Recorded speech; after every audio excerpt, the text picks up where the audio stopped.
कहानी के शुरुआत में एक बंदा दिखाया जाता है जिसका नाम काकोशी होता है और उसने तांजीरो उसकी टीम को ढूंढ लिया है और देखता है कि तांजीरो उसकी टीम की काफ़ी ज़्यादा बुरी हालत है क्योंकि इन लोगों ने अपर मून 6 से फाइट की थी जिसकी वजह से इनकी यह हालत हो चुकी है। इसके बाद हमें हाशिरा की लीडर को दिखाया जाता है जो कि काफ़ी ज़्यादा खुश होता है क्योंकि इन 100 सालों में पहली बार किसी डीमन स्लेयर ने अपर मून को हराया है, जिसके चलते उसे उम्मीद की एक किरण नजर आई है कि जल्दी ही मुजान भी ऐसे मारा जाएगा। इसके बाद हमें इन्फिनिटी कास्टल का सीन दिखाया जाता है जो कि देखने में भाई साहब बहुत खूबसूरत लगता है। इसका एनिमेशन और क्वालिटी भाई साहब अनमैचेबल है। तो हमें दिखाया जाता है अकाज़ा को इन्फिनिटी कास्टल में बुलाया गया है। अकाज़ा बोलता है कि अगर हमें इन्फिनिटी कास्टल में बुलाया गया है तो इसका मतलब है कि किसी अपर मून की डेथ हो चुकी है। और उसके अगले सीन में हमें एक पोर्ट दिखाया जाता है जिसमें से निकलता है अपर मून 5 ग्योको पोर्ट से बाहर निकलकर अकाज़ा से कहता है कि हमें मिले 90 ईयर हो चुके हैं, मुझे लगा था कि तुम मारे जा चुके होगे।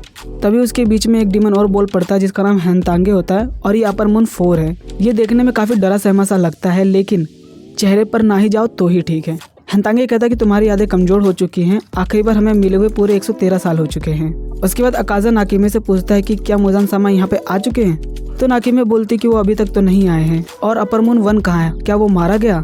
नाकिमे बोलती कि ऐसा हो ही नहीं सकता। और इसी बीच में अकाज़ा के कंधे पे कोई डीमन हाथ रखता है और ये होता है अपर मून 2 डूमा अकाज़ा से काफ़ी फ्रेंडली बिहेव करता है और कहता है कि यार खाली तुम उसी के बारे में सोचते हो, मेरे बारे में तुम नहीं सोचते हो, लगता है कि तुम्हें मेरी कोई परवाह नहीं है।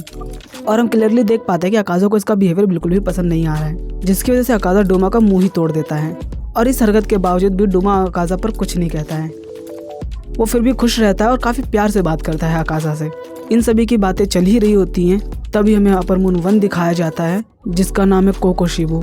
और वो बोलता है कि मैं शुरू से ही तुम लोगों को देख रहा हूँ और बताता है कि लॉर्ड मुजान यहाँ पर पहुँच चुके हैं। उसके बाद हमें मुजान को दिखाया जाता है जो कि कुछ एक्सपेरिमेंट्स कर रहा होता है क्योंकि वो पूरी लैब के साथ ही वहाँ पे पहुँच चुका है। पता नहीं और किस किस पे एक्सपेरिमेंट करेगा। मुजान को पहले ही पता होता है कि अपर मून 6 मारा जा चुका है। इससे मुजान को काफ़ी तकलीफ भी हुई लेकिन मुजान ने इन सबको इसलिए बुलाया है ताकि वो इन सबसे जानकारी ले सके कि ब्लू लिली स्पाइडर के बारे में वो लोग क्या जानते हैं। और जब मुजान पूछता है उन सभी डीमन से तो उनमें से कोई भी डीमन जवाब नहीं देता है, जिसकी वजह से मुजान को काफ़ी ज़्यादा गुस्सा आता है और वहाँ की सभी बोतलें टूटने लगती हैं। सारा का सारा एक्सपेरिमेंट भी धरा रह गया। और इसी डर को देख करके अपर मून 5 बोलता है मुझे आधी जानकारी है, पूरी तरीके से तो नहीं पता लेकिन आधा पता है।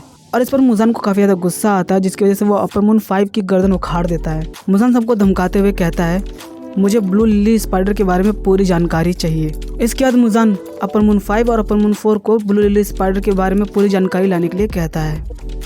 और इतना कहने के बाद मुजान वहाँ से चला जाता है। मुजान के जाने के बाद upper moon 2 Doma upper moon 5 से पूछता है कि तुम अकाज़ा को क्या जानकारी देने वाले थे। इससे पहले डोमा को कुछ पता चलता अकाज़ा वहाँ पर आकर के डोमा का सर ही उड़ा देता है। और इन हरकतों को देखते हुए अपर मून 1 अकाज़ा का हाथ काट देता है। अपर मून 1 अकाज़ा को रुकने के लिए कहता है क्योंकि अपर मून 1 को अकाज़ा की हरकतें बिल्कुल भी पसंद नहीं आ रही होती हैं क्योंकि अपने साथी के साथ अच्छा बिहेव नहीं कर रहा है और साथ में अपनी मनमर्जी कर रहा है। और हमें यहाँ पे पता चलता है कि अकाज़ा क्यों डोमा से इतना जलता है। डोमा अकाज़ा के बाद आया होता है लेकिन फिर भी वो अपर मून 2 बन चुका है और अकाज़ा अपर मून 3 और डोमा उसके बाद आने के बावजूद भी इतना ऊपर है उससे। और इनकी बातें सुनने के बाद हमें अपर मून 1 का चेहरा दिखाया जाता है जो कि देखने में काफ़ी ज़्यादा टेरिफाइंग लगता है और भाई साहब डर तो लगता है इससे। और वो भी अकाज़ा को वार्निंग देने के बाद वहाँ से चला जाता है। वैसे अकाज़ा डर तो जाता है अपर मून 1 से लेकिन फिर भी अपर मून 1 को धमकी देता है कि वो उसे मार देगा। बंदे में बहुत दम है यार।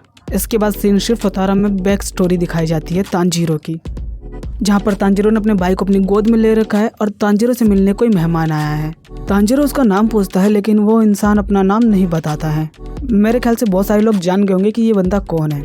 और इसके बाद तांजीरो की आंखें खुल जाती है और हमें पता चलता है कि तांजीरो पूरे 2 महीने से कोमा में था। तांजीरो के होश में आते ही सभी लोग काफ़ी ज़्यादा खुश होते हैं और तांजीरो का हाल चाल पूछते हैं। तांजीरो पूछता है कि बाकी सभी की कंडीशन कैसी है, जिसमें उसे बताया जाता है कि जेनिसो को ज़्यादा चोटें नहीं आई थी तो इसलिए वो अगले दिन ही ठीक हो गया था। और इसके साथ में उसे एक नए मिशन पे ज़बरदस्ती भेज दिया गया और साउंड अशीरा अपने तीनों बीवी के साथ पैदल ही चला गया। और तांजीरो पूछता है कि इनोसुके का क्या हाल है।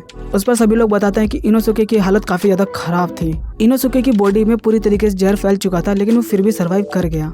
इसके बाद तांजीरो ऊपर देखते हुए कहता है कि इनोसुके छत पे क्या कर रहा है। और इनोसुके को जैसे सब लोग देखते हैं काफ़ी ज़्यादा डर जाते हैं। और इनोसुके आकर के वहाँ पे तांजीरो से बातें करने लगता है और तांजीरो को दिखाता है कि तांजीरो से कितना बेहतर है। और इन सही बातचीत में तांजीरो दोबारा से सो जाता है। और इसके बाद हमें दिखाया जाता है कि इनोसुके भी ठीक हो चुका है तो उसको भी मिशन पे भेज दिया जाता है। पता नहीं बंदा अब किसकी जान खाएगा।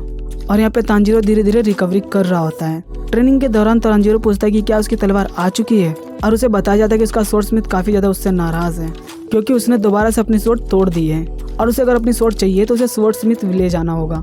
इसके बाद तांजीरो काकुशी के साथ निकल जाता है, लेकिन उसके आँख नाक कान को बंद कर दिया जाता है क्योंकि किसी को भी पता नहीं चलना चाहिए कि स्वॉर्ड स्मिथ विलेज कहाँ पे है, क्योंकि अगर डीमंस को पता चल गया कि उनको मारने वाली तलवार कहाँ बनती है तो वो वहाँ ही हमला कर देंगे और सबको मार देंगे।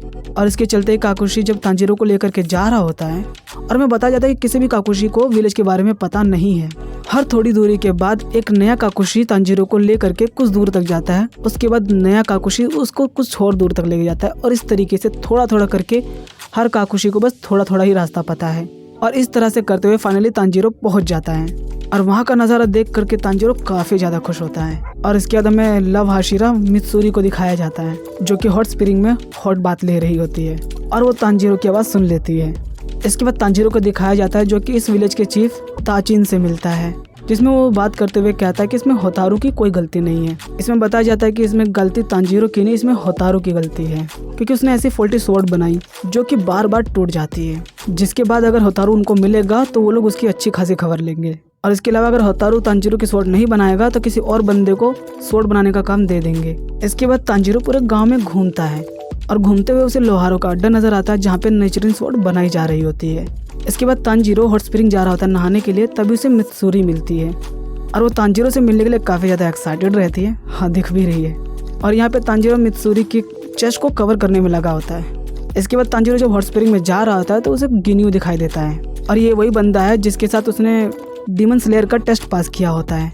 इसके बाद तांजीरो गिन्यू को देख करके उसे दोस्ती करने की कोशिश करता है और वो तांजीरो से दोस्ती करने में इंटरेस्टेड तो नहीं है पर डुबाने में इंटरेस्टेड है। इसके बाद तांजीरो डिनर कर रहा होता है मित्सुरी के साथ में और वो पूछता है कि तुम डीमन स्लेयर क्यों बनी, क्योंकि वो एक ऐसे जेंटलमैन की तलाश में है जो उससे ज़्यादा स्ट्रॉन्ग हो और उसकी ज़्यादा केयर करे। और उसने सुना था कि हाशिरा काफ़ी ज़्यादा स्ट्रॉन्ग होते हैं, इसीलिए मित्सुरी भी हाशिरा बनी।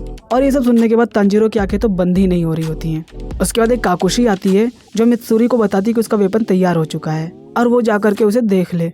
इसके बाद मित्सुरी जाने लगती है, लेकिन जाने से पहले तांजीरो से कहती है जिस अपर मून 6 को तुमने हराया है उसको हराने में बड़े बड़े लोगों के पसीने छूट जाते हैं, जिसकी वजह से पता चल रहा है कि तांजीरो काफ़ी ज़्यादा स्ट्रॉन्ग हो चुका है। जिस पर तांजीरो कहता है कि मुझे और भी ज़्यादा ताकतवर बनना है ताकि वो जा करके मुजान को हरा सके। इस बात को सुन करके मित्सुरी तांजीरो के कान में कहती है कि इस विलेज में एक सीक्रेट वेपन है, अगर तांजीरो उस वेपन को ढूंढ लेगा तो वो और भी ज़्यादा ताकतवर हो जाएगा। और ये बोल करके मित्सुरी वहाँ से चली जाती है और तांजीरो बहुत ज़्यादा खुश होता है। और इसके बाद अगले दिन दिखाया जाता है तांजीरो मित्सुरी की बात मान करके विलेज की तरफ निकल जाता है उस वेपन को ढूंढने के लिए।